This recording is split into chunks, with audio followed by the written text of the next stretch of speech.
Meus amigos, hoje nós vamos falar um pouco a respeito de um assunto que vocês me pediram muitas vezes, já há muito tempo, seja no Instagram, seja aqui mesmo no YouTube, também em privado, várias pessoas já vieram me pedir para falar sobre a psicologia, né? E em especial sobre a psicologia tomista, né? Muitos me pedem comentários a respeito dos últimos desenvolvimentos, né, da obra de Martin Etchevarria. Outros me pedem para falar um pouco sobre psicólogos em particular, né, grandes pensadores que marcaram a psicologia no século XX, né, seja a psicanálise, né, Freud, Jung, Lacan, seja pensadores aí behavioristas como Skinner, né, e outros, e principalmente de fazer a comparação entre essas duas coisas, né. Não é uma tarefa fácil, especialmente para o YouTube, né, que necessariamente exige certa superficialidade, exige um tratamento bastante genérico desses assuntos, né? Aqui não é um curso, né? Não estou falando também por escrito num livro, né? Onde eu poderia tratar desses assuntos mais detalhadamente, mas eu acho que eu posso traçar. Também não sou psicólogo, né? Então não pretendo aqui ter um conhecimento muito profundo sobre esses temas, mas de filosofia eu entendo bastante, então eu posso traçar pelo menos o problema, né, principal dessa comparação, né? E aí nós temos, em primeiro lugar, a psicologia tomista, tal como desenvolvida principalmente nas últimas décadas. Ela não é bem uma psicologia no mesmo sentido que a chamada psicologia profunda, né, da psicanálise, etc. É outra coisa, né? Ela é realmente uma expressão do pensamento de Santo Tomás de Aquino, né? Ela é o próprio pensamento de Santo Tomás, essa psicologia tomista, né? Com alguns aperfeiçoamentos e a aplicação a certos contextos também que não eram exatamente o contexto de Santo Tomás de Aquino, né? Mas é realmente um prolongamento, né, daquilo que já estava em Santo Tomás. E o tratamento que ele dá é obviamente outro, né? Porque a ciência da psicologia, ela não existia realmente, né? O próprio objeto da psique, tal como compreendida ou não compreendida pelos pensadores mais recentes, né, modernos, contemporâneos, nada disso estava nas preocupações de Santo Tomás, nem de Aristóteles, que foi a sua principal inspiração. Santo Tomás, ele tem como parâmetro principal, né, aquilo que nós chamamos de as potências da alma, né? E ele vai traçar, na verdade, um retrato completo do homem, né, como um conjunto, mais ou menos aquilo que nós podemos chamar de antropologia filosófica, né? E ele vai tratar tanto da inteligência, da vontade e da sensibilidade. Sensibilidade aqui entendida como sentidos externos e internos, né?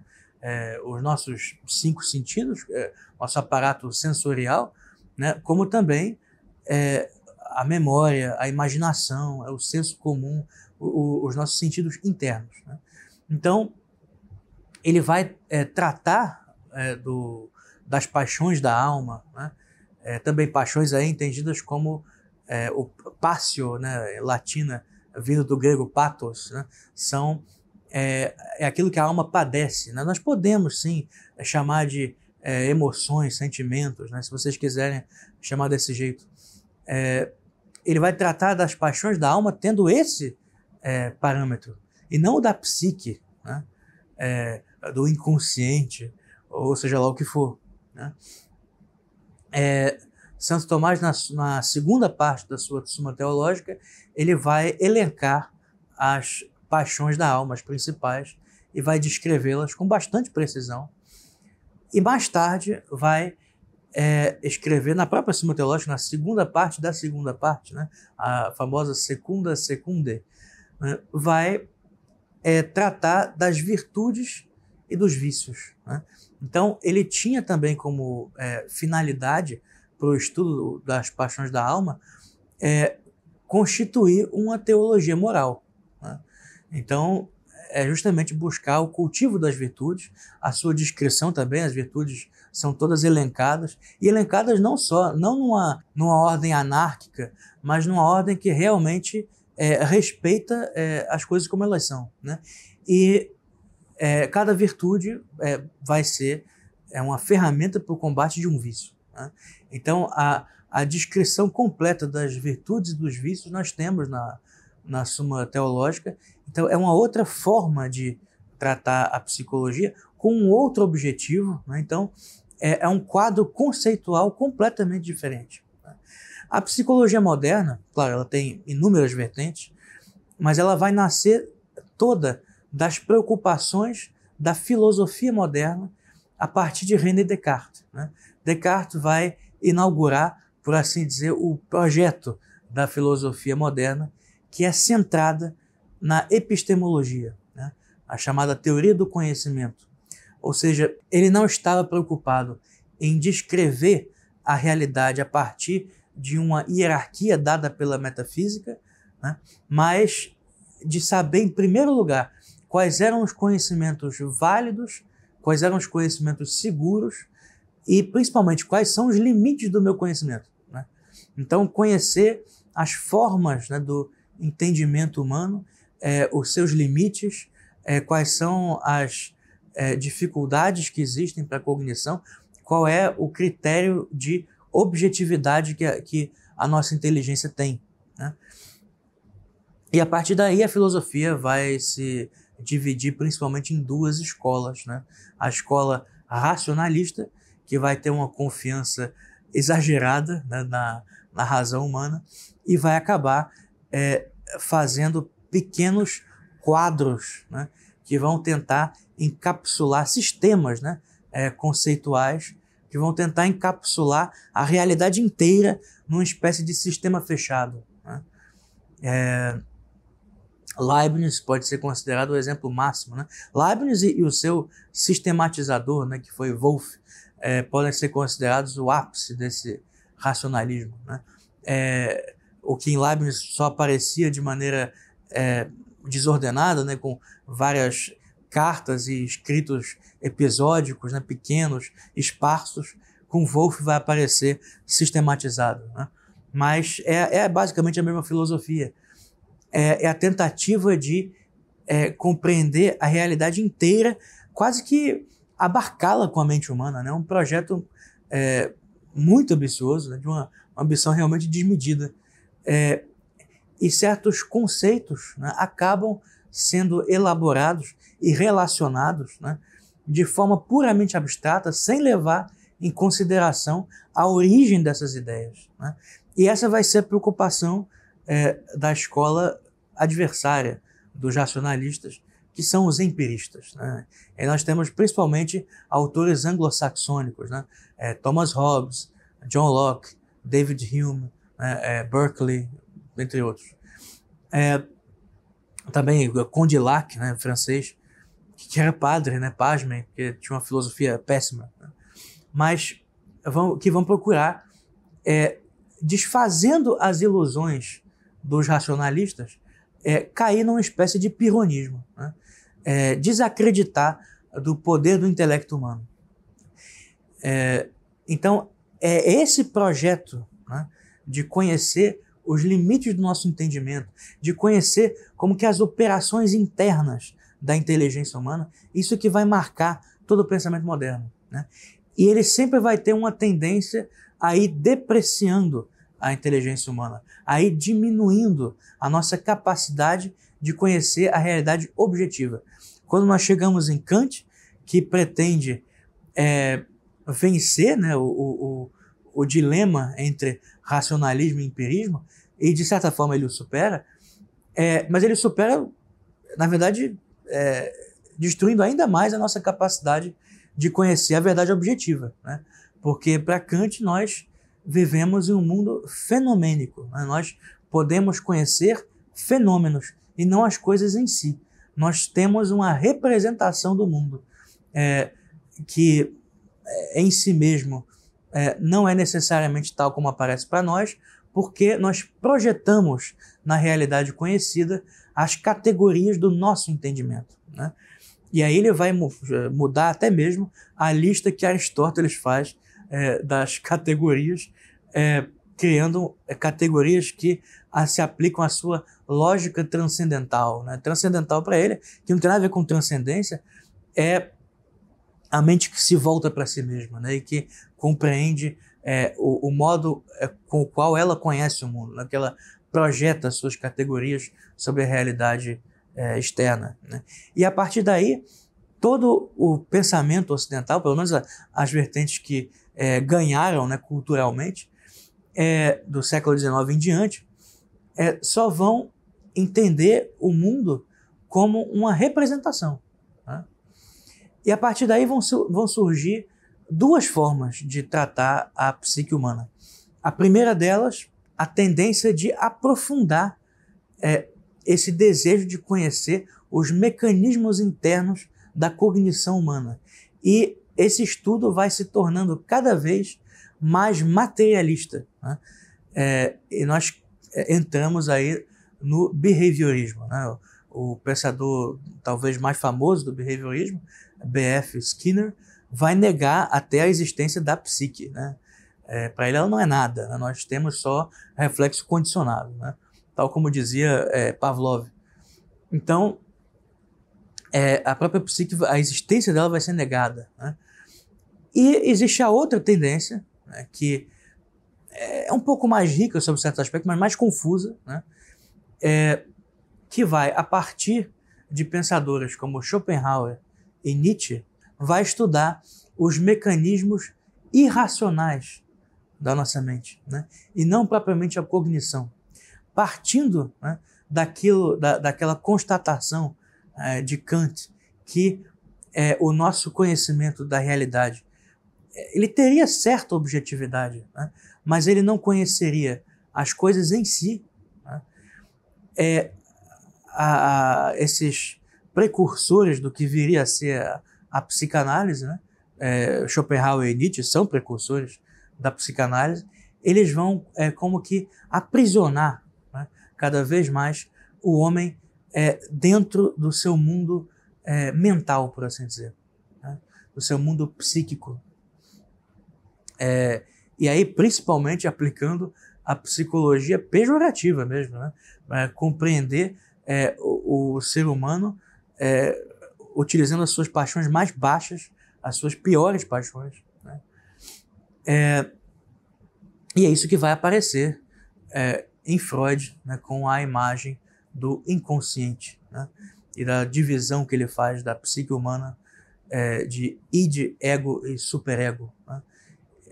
A ideia de que o ser humano é movido essencialmente pelo impulso sexual e pela repressão desse impulso sexual.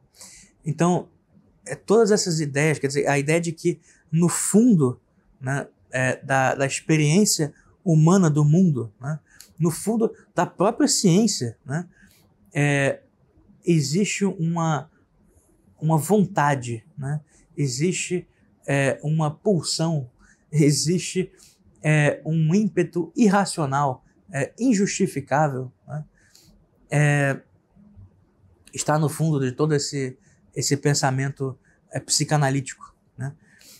Que aí vai desenvolver a sua própria complexidade, né? E Jung vai ter aí as suas veleidades esotéricas, né?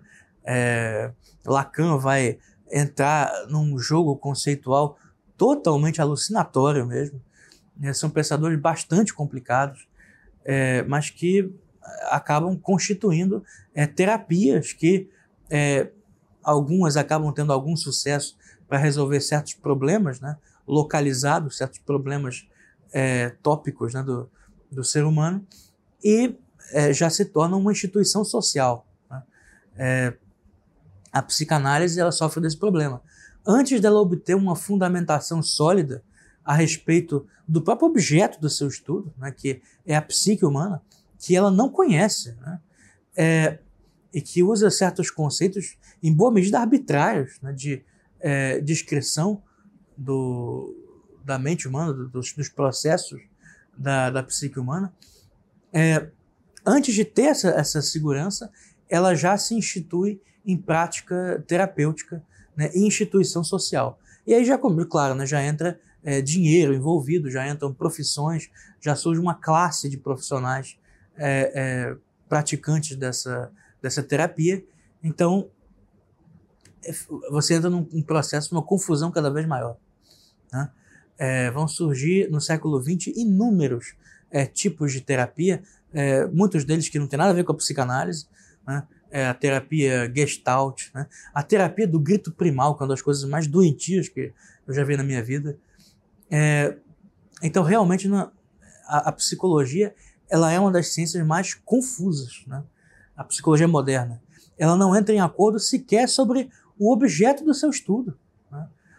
Ora, se existem psicólogos que dizem que sequer existe psique, né? Como Skinner, quer dizer, você não sabe nem o que você está estudando, né?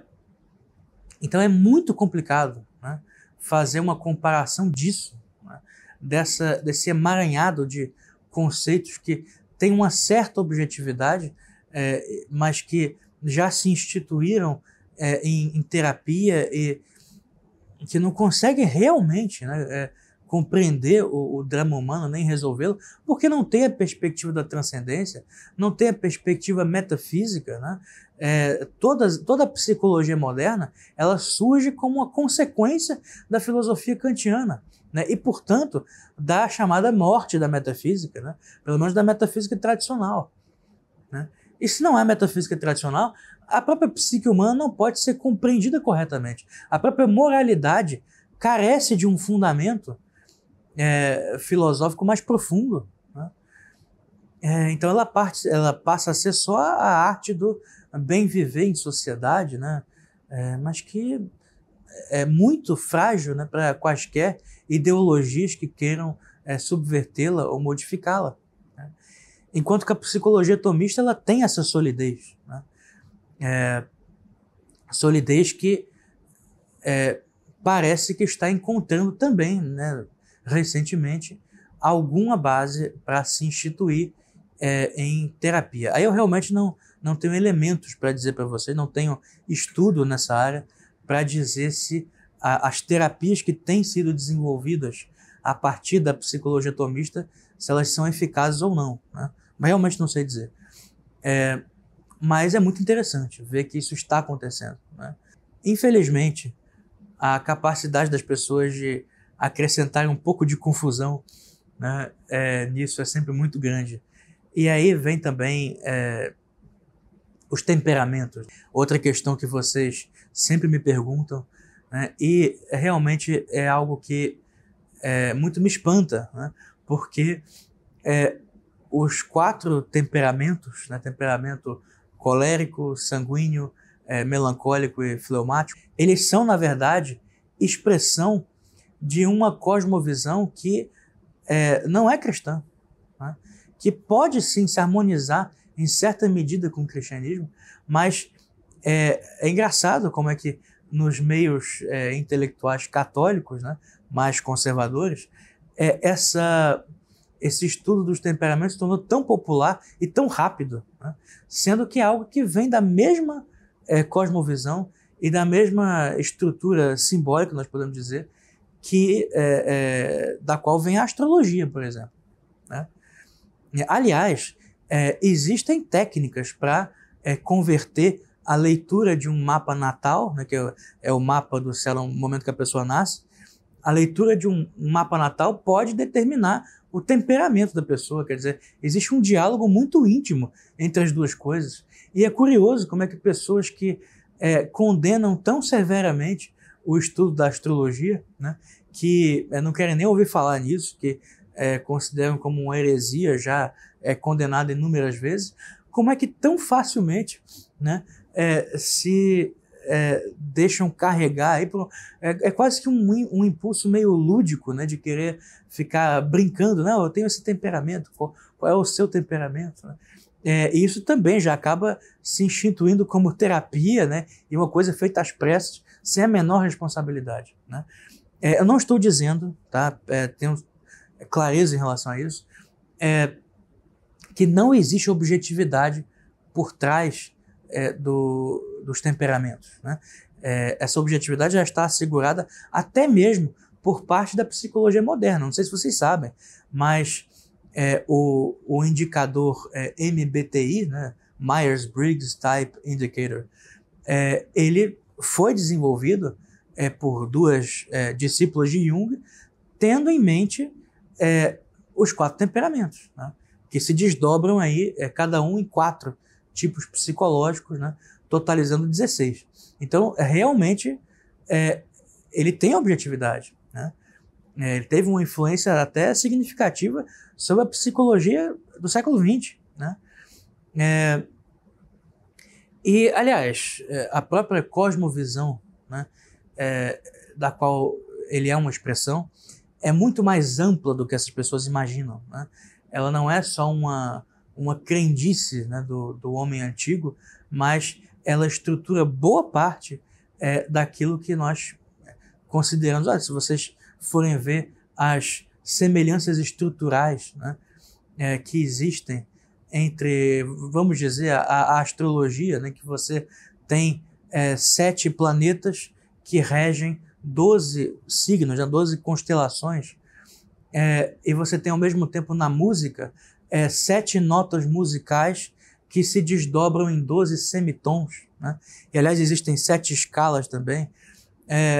Na nossa anatomia nós temos 7 sistemas no nosso corpo: sistema nervoso, circulatório, respiratório, digestório, reprodutor, excretor e locomotor, né? Nós temos 7 sistemas no nosso corpo que também são operados por 12 órgãos principais, né? Então, existe uma correspondência estrutural entre todas essas coisas, né? Aliás, né, a própria astronomia antiga foi a que deu origem aos nossos calendários, né, que dividem as semanas em 7 dias, né, e os meses, né, o ano em 12 meses, né? Então, tudo isso aí, aliás, nós temos também 4 estações, né, que correspondem simbolicamente aos 4 temperamentos. Então, e aos 4 elementos, né, da cosmologia antiga. Então, os 4 temperamentos estão plenamente inseridos na cosmologia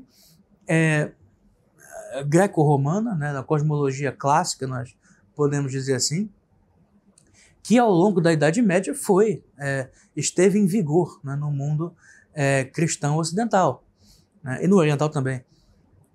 Então, assim, tenham em mente isso, né? Eu acho muito interessante como é que as pessoas conseguem fazer essa virada, né, de condenar severamente a astrologia e em seguida sair correndo aí avidamente para estudar temperamentos. Bom, se vocês querem uma coisa, vocês deveriam aceitar a outra, né? Não estou aqui dando opiniões, né? Mas eu acho que então, ou aceitam as duas ou então rejeitam as duas, né? Porque elas vêm do mesmo lugar. É claro que eu sei que não existem condenações, né, da Igreja Católica em relação ao estudo dos temperamentos, nem acho que deveria, mas só assinalo isso para vocês, né? E eu acho que a relação entre isso e a psicologia tomista, essa mistura que algumas pessoas estão fazendo, é esquisita, né? E eu não sei qual o fundamento que ela teria, né? Mas eu acho que eu pude fazer aqui um apanhado geral, né, do que é essa diferença fundamental entre a psicologia tomista e a psicologia moderna, né? Elas partem de projetos diferentes, intelectuais. A psicologia moderna se estabelece rapidamente em terapia e ela adquire uma funcionalidade prática muito rapidamente, né? Enquanto que a psicologia tomista, Santo Tomás de Aquino sequer usava o termo psicologia, né? Ela é psicologia em outro sentido, né? E estabelecer isso numa prática terapêutica dá um pouco de trabalho, né? É uma transposição que não é fácil de se fazer. Portanto, são duas coisas radicalmente diferentes, não são sequer psicologia no mesmo sentido, né? E entra aí os temperamentos só para colocar mais lenha na fogueira, só para colocar mais complexidade, né? Aqueles que desejam estudar psicologia, aventurem-se nisso, porque realmente é um estudo fascinante, né? É um estudo que se comunica, que fala com todos nós, que tem uma relação com a nossa própria vida, porque todos nós temos uma psique, não é mesmo? Então, realmente não há ninguém que... Ela não é totalmente destituída de interesse para ninguém, né? Mas é uma área muito promissora, né, e que eu tendo a ver com bons olhos, sim, a psicologia atomista. Tá certo, meus amigos? Então, nós nos vemos no próximo vídeo. Eu vou tratar desses assuntos que eu falei aqui de maneira tão abrangente, tão genérica, mais particularmente em vídeos futuros ou em textos, artigos futuros que eu quero escrever sobre pensadores específicos que eu mencionei aqui, sobre momentos específicos nessa história aí tão longa que eu tracei em poucos minutos. Mas eu queria dar esse apanhado geral para vocês entenderem do que se trata, né? E que realmente são coisas muito diferentes.